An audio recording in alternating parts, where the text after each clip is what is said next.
Thing anymore.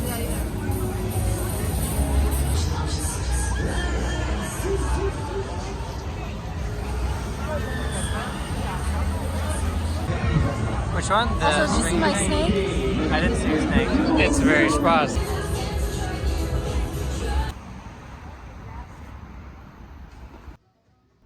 Hey everyone, my name is Zach. I'm a 22-year-old competitive boulder from Canada, currently living near Frankfurt, Germany. Welcome back to the COMPCLIMB training series, where I record all of my training, provide in-depth analysis of every session, and just chat about climbing with an emphasis on competition. Today we are in Munich, training at ELEMENT. As you could see at the beginning of the video, Maddie has always kind of wanted to go to Oktoberfest when she was a kid, and I guess something that we haven't necessarily mentioned on the channel at all is like Maddie speaks German fluently, and like a lot of her family is from Germany, and she like went to German school for like years, like what, 10 years or something? Yeah, 10 years, and so she can speak it fluently, and that was like kind of had some influence on why we chose to move here as well, is because it like Maddie has kind of has had like German influence in her family, obviously. So she wanted to check out Oktoberfest, which we went and did. And Munich has a pretty crazy celebration. We were just there for one day. We went on some rides and stuff. I haven't been on a roller coaster in so long. I actually we did a bunch of fun stuff. It was pretty cool. And as you can see, this snake is joining me. As I think we won this. Was this what we won for? Like we did one of those shooting games. We got like all 12 shots in a row. We like hit the thing like 12 times in a row. It's pretty fun. But anyway, yeah. So that was, we kind of took the train from Frankfurt to Munich. It was like 6 hours long, and then caught like some of the Oktoberfest in the evening. And then now here we are the next day for a day of training. And what we have on the schedule for today is a campus session and a spray wall session. I decided to do the spray wall session first, just because I don't know. Actually, I'm kind of thinking I don't actually know why I wrote my program the way I did. I shouldn't have written the campus session first. And like I mentioned before, the way I write it is that like I can do whatever session, like I usually go left to right, but I can do them in either order. It doesn't really matter. It's kind of like preference, but yeah, I just decided to do the spray wall session first and then plan to campus in the evening. So now here we are for our spray wall session, Triangle Boulder. I felt so garbage. This is probably the worst feeling session I've had all training cycle. I could tell from the warm-up, I felt so weak. I had like little energy, and I don't know why. Like well, no, I think I do know why. And I think it's just like we're nearing the end of this cycle and we're almost at a rest week, and we've been doing a lot of physical training, like lots of like maximum power training, lots of strength training. We've had some like really intense workouts and like good hangboard sessions recently, and like we're lifting like some heavy weights, and we also are like adding another exercise to our hangboard. Like now we're not just doing crimps and pinches, we're doing crimp slopes and pinches. And so I just really felt like my hands are tired and need rest week like pretty badly right now. And that's just also the nature of like being in a high volume training phase. Like right now we're training, right? We're not trying to be in like performance mode. We're putting in some work. Like right now I'm kind of trying to do like a little, like a pretty sizable peak for nationals. Like that's definitely a big goal of mine, is I want to win like the Canadian nationals in November, at the end of November. But then where we're trying to be, like we're trying to be at our maximum peak for the year around like the North American Cups, which are probably going to start around April or May or something like that. Like that's where we're kind of aiming to be at our like peak fitness. So right now we're not trying to be performing in every session. So like these sessions where I feel really bad is totally normal and fine. It just like sucks and it's no fun. So yeah, I made up like 3 boulders before the session started on the spray wall, and I was so excited. I didn't know that I was gonna have a pretty bad feeling session. So I was like so excited to go try these really cool boulders I made up before the session started. But then I ended up getting like really caught up in this one, and especially because when I have like super bad feeling sessions, sometimes it's kind of just good to stick with one climb, especially if it's like a short session, and it'll just allow you to like really get in the rhythm of a boulder and like maximize the power levels that you do have. And so I ended up trying this climb for the whole session. Now I haven't really talked about it. So this climb sort of revolves around this move here, which is like the cool, like really cool hard crux. And it's this really weird move. When I made it, I thought that I would just be able to stand on top of the hold and maybe like catch a bicycle as I went up for this blue sloper. But that wasn't the case, and I ended up figuring out the best way to do this move was actually to kind of like levitate my foot on this toe hook. It's not really helping me pull for this move. I'm kind of just placing it there so that when I catch this sloper, then it will engage and help me stay on the wall. It's actually a really cool move. I wish I was feeling a bit better to try it. I wasn't able to stick it from the purple pinch and the yellow sloper. I think I stuck it on one attempt where I just kind of went from the ground and tried it off that blue hold that was a lot better. So I know the move is possible. And I definitely think that if I was just feeling a bit better, I would be able to stick this move. And it's funny, when I was making this boulder, it felt like I when I was looking at it, I was like, oh, this is probably gonna be the softest of the three. Like, I think this one will go pretty fast and I'll be able to move on to the other two. And then I just couldn't do it at all. So that I was like, oh, dang. Yeah, this session is not gonna be the most brilliant of mine. So we called it after 45 minutes. Oh, by the way, here's a fun little Zach fact. This is my favorite YouTube channel. Lost in Vegas, they do some really cool breakdowns of all sorts of music, and I find just a fun little fact is whenever I'm kind of stitching these videos together and editing them, I'll often have these guys playing in my headphones in the background. So anyway, after not really doing anything in that morning session, I was kind of able to give some try hard attempt, a couple try hard attempts on that boulder, but I was just feeling like I couldn't engage whatsoever. It was just really frustrating. I basically scrapped. I didn't really even count that as a spray wall session. I was just giving such low quality attempts because I felt so bad. So, and I was not motivated to go on campus. I felt like I kind of wasted that whole spray wall session. So I was going into the next session, planning on just kind of subbing out my campus session, the last one of this training cycle, for a spray wall session, because that's sort of what I was more motivated to do. And this is something I'm always for, is to if you're just really psyched on doing a different kind of training for a day, sometimes you should just do it, even if it's not in the program, because psyched training and motivated training is often going to be more high quality than something that you're just not gonna want to do. And that being said, you shouldn't do this all the time.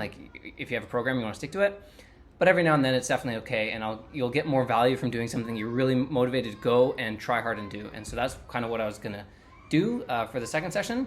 And I knew that there was a good chance of me feeling a lot better in the session, because that's usually how it goes with when I do double sessions. I guess I'll pause and mention briefly why are we climbing on the boulders right now.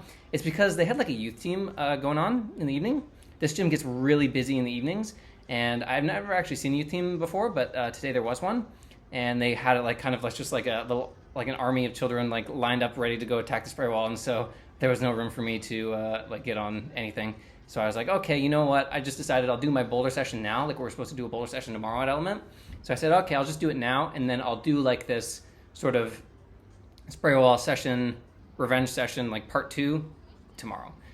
So I'll just do my spray wall session tomorrow instead of the campus session, because I still am motivated to go try those spray wall boulders again, because I made up 2 other cool looking boulders that didn't get on because I got caught up in that first one, and they are really cool and I want to try them.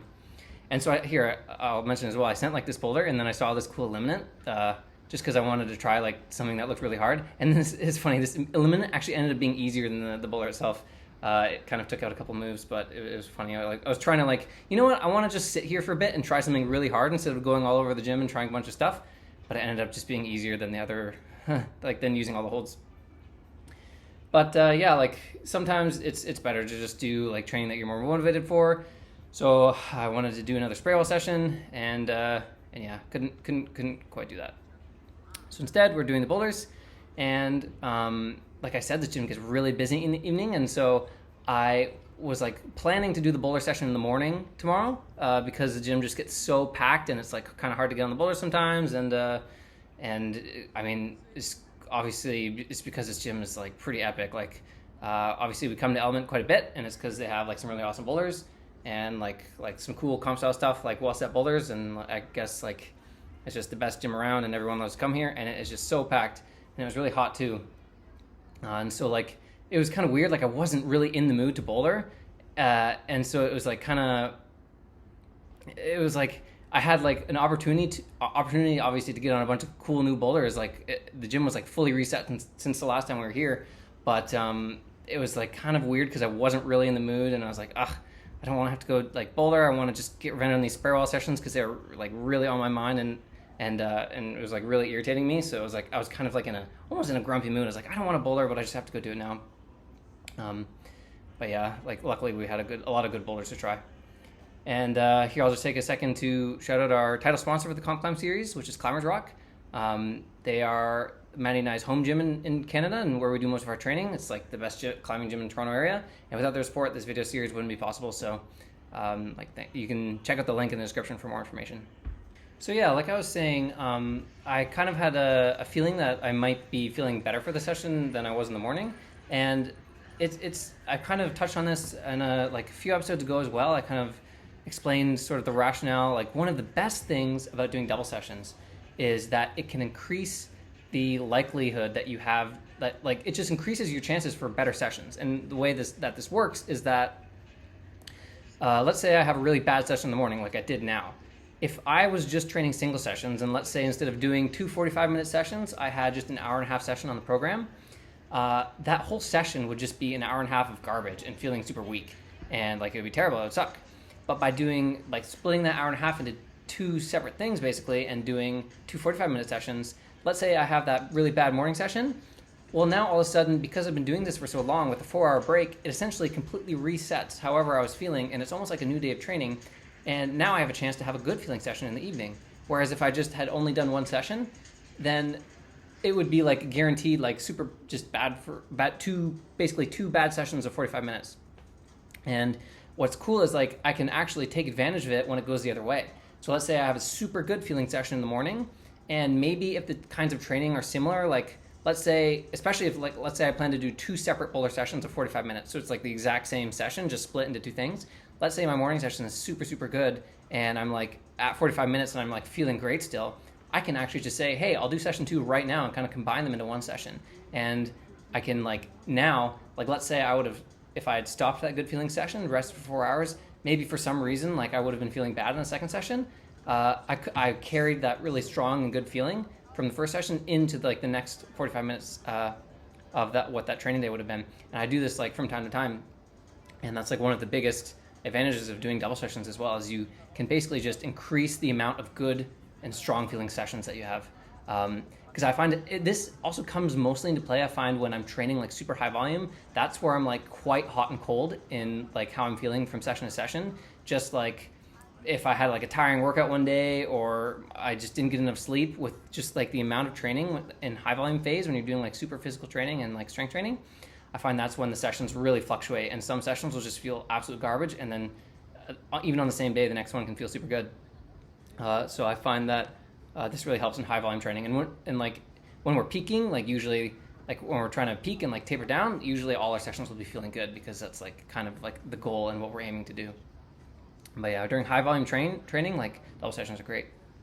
So here we've been trying this boulder quite a bit. I was finally starting to get stumped on a boulder, which was nice. Like you see, we've kind of been going around and doing all these boulders in 1 or 2 tries. And like that's kind of like, that was the theme of the day I found as well. And this was really on my mind. I was kind of starting to realize like, hey, we've been doing a lot of sending recently. Like, and I was kind of starting to think like, is it too much? And also I finally figured out how to stick this move. It's cool. I want to mention too, like this hold that we're jumping to is like, this hold is basically unusable. It's super garbage. And I feel like the design of this move was to kind of catch the bolt hole of this hold, which I did. Like it's like kind of a 1-finger crimp actually, and it's actually kind of a cool move. You're like jumping to like basically like a 1-finger mono, because otherwise, like if we were trying to like take out the bolt hole on this hold, you couldn't press on it because it's like so garbage and it's like unusable. So I think that the setters actually kind of made the bolt hole like as designed for that move, and it ended up being really cool. And so you kind of do that sort of move that we did like a couple months ago back at Boulder. They set this move that we got a lot of practice on, and so I kind of knew the movement to go for. That being said, this one was like kind of subtly different, because that one we were like jumping into a no hands position, but this one you kind of needed to hit this very small, like tiny 1-finger crimp for just that bit of stabilization. I bet it actually might have been possible to like stick it no hands, but it would have taken way more tries. And then also this boulder was like super cool in the roof here. That I was like, it's kind of deceptive from this angle, but I was super stretched out in that position, and it was like in a cave, and I'm like jumping like way to the left. It was a scary feeling move, but it was really cool. So yeah, like I was saying, kind of the theme of the day and what was on my mind was that I think I haven't been trying hard enough boulders recently, and it's like I've kind of mentioned this as well. It's like one of the best parts about Germany and like why we moved here is that we can just go to the gym, and there's so many boulders to climb. Like there's so many gyms, and the setters set so often, and we have like so many gyms to choose from. And they're all good quality, and they're all really comp style stuff. Like every gym has got comp style boulders. But sometimes I just get too caught up in on-siting and just being like, okay, I want to go do all these new boulders, and like that's just kind of what we do. And I need to just maybe like have a few more dedicated sessions to just making sure that I'm trying like really hard boulders too. I think that I haven't been, it hasn't really been a problem yet. Like I think it's fine, like what we've been doing so far, but I was really noticing it today, like as I was kind of going around throughout this whole session, I was kind of like, am I getting value from these boulders? Like, sure I'm doing them and like maybe I'm learning like one or two cool movements, but I think there's also just something to be said for making sure you're trying like really hard boulders as well. And I think the two boulders that I got the most value from the session were that white one where we were like really like, I haven't had a lot of practice on that stand-up jump move, so it was good to get like some more reps in on that. And then this boulder we're trying here, this one was like a really good slab. It took me a little bit of time to do. But everything else was like it was like physical stuff that I could train like that sort of style, like on a spray wall. Like they were all good boulders. Like, and this is why I get caught up in just trying a bunch of boulders, because in Germany, all of these gyms are so good and all the setters are just so good. And these boulders are so much fun. But I gotta like, I'm always balancing like how much fun I'm trying to have in a session, but also like what the purpose of a session is. And like I said, it hasn't been quite too much of a problem yet, but now that I'm realizing it might get to the problem where I just get too sort of lost in just doing boulders and boulders and boulders and boulders, and like I need to make sure that I'm not doing like too many moderate boulders. This sort of training that I'm doing right now would be great like around like when we're trying to lead up into an event, like lots of on-setting training, but I think I need to try more hard boulders. And the way we can do this is just like simply like take these boulders and just try eliminates. And that's like the easiest way to go about it. Like try these boulders and take out one or two holds. And then all of a sudden we're like trying things that are sort of like more at our maximum sort of difficulty. And like sure we do our spray wall sessions where we're trying boulders that are just at our maximum limit of like being physically hard. But there's also like, you got to make sure you're doing your max limit sort of press moves or your max limit slabs or your max limit sort of like, you know, comp style or just like different kind of climbing, not just on the overhang. So that's what I'm really realizing is that I need to like probably just start training some more eliminates and not doing so many boulders in a session, maybe kind of condensing the boulders more and trying harder ones. Here, let me talk about what I have on the screen real quick. I put this as a reminder to sort of mention that when I started making these videos, I like obviously the idea was to kind of like share my experience and sort of like educate people on like sort of comp style moves and just kind of give like firsthand experience on what works for me and what doesn't. Like of course it's firsthand, so it's not always going to work, but maybe it can like help like a light bulb go off in your head. But what I've been noticing recently, and something that's really cool, is viewers are starting to like share their own perspectives on like a move that they've seen me do, and then like share their own sort of like personal experience, and it's been really cool, and it helps. It's almost like a nice little brain exercise. Like I can like take what they're saying and try and like relate it to how I felt on that boulder, and sometimes it'll get me to think of new things. And like it's cool that like people watching these videos can also educate me on how to climb better and get me thinking about things that I wasn't even aware of on a boulder that I was trying, and just things that other people have seen when they're watching me climb. So that's actually like, it was kind of really eye-opening. Like I've gotten almost like 2 or 3 comments now where I'm like, whoa, people are like sharing these cool like perspectives, and it's actually helping me almost like think of things that I wouldn't have thought of about my own movements. So it's really cool. And yeah, I just like showed like a good example of that on the screen. Yeah, thanks for people who are just like giving their perspectives, and it's really nice. And that also leads me to my tip of the day. This one's kind of at the end of the video. It was kind of weird. Like this is the last climb of the day, and it ended up having like my tip of the day. And so it's kind of a quick one. If you'll notice, when I was like gearing up for the last move of this boulder, it's like it kind of looks hard, but also kind of like I only fell on it once, but it was actually really like limit feeling. It's super blind. You can see there's kind of a tick mark there, but that hold around the lip is super blind. And so my tip of the day, and I've noticed this on a lot of boulders, this has been the case, is that when you have a move like that where you're going for like a blind hold, and sometimes you'll like have maybe there's a tick mark, or you'll have a good idea of where it is, and you're like, oh, I just need to like slap it, and I'll see it at the last second and catch it. I find it's always like 90% of the time, it's worth the investment to make sure you look at the hold before you actually go for it, even if it's hard to do that. In this situation, that hold that I'm pinching at the end there is really bad. It's like so bad. It looks like okay from here, but it's so bad, and the foot's super slippery. So it's actually really hard for me to like lean back a bit. I like leaned slowly. I like made sure that I saw the hold. As soon as I saw it, I could put my head back down, and my mind just knew where it was better, and I had so much confidence in going to jump for that hold. And this works I've noticed this like over the years, like this is always like a really helpful tip, is it's worth the investment to make sure you take a peek at that blind hold if you can, and then you have a better chance of sticking it. So yeah, that wrapped up today's day of training, like a pretty sort of crazy day of training where we had a really bad morning session, but then resting like for a few hours. Like I said, I can kind of reset, and I had a much better feeling session in the evening, and we got to just sort of do our impromptu boulder session. And yeah, I sort of like the theme of the day, like I was saying, is like I just need to be trying more harder boulders. I'm realizing, and it's fun too. On this day, I actually got like a message from the head starter at Studio Block, and he said that he sent me a project in the roof. So I'm looking forward to getting on that after a rest week. Yeah, tomorrow's our last day of training, and then we have a 6-day rest week, which I'm really starting to need. Like it's pretty evident by like just how weak I was feeling in that morning session. My body just really needs to rest and recover from all this physical training we've been doing. And then yeah, so we got one more day of training tomorrow. We'll do our spray wall session, like our sort of revenge spray wall session that I want to get on, and then our workout, and then rest week, and then go back to training at Studio Block, where apparently we have some new projects to get on. So yeah, tune in for that. Insert catchy video outro here. What catchy video outro?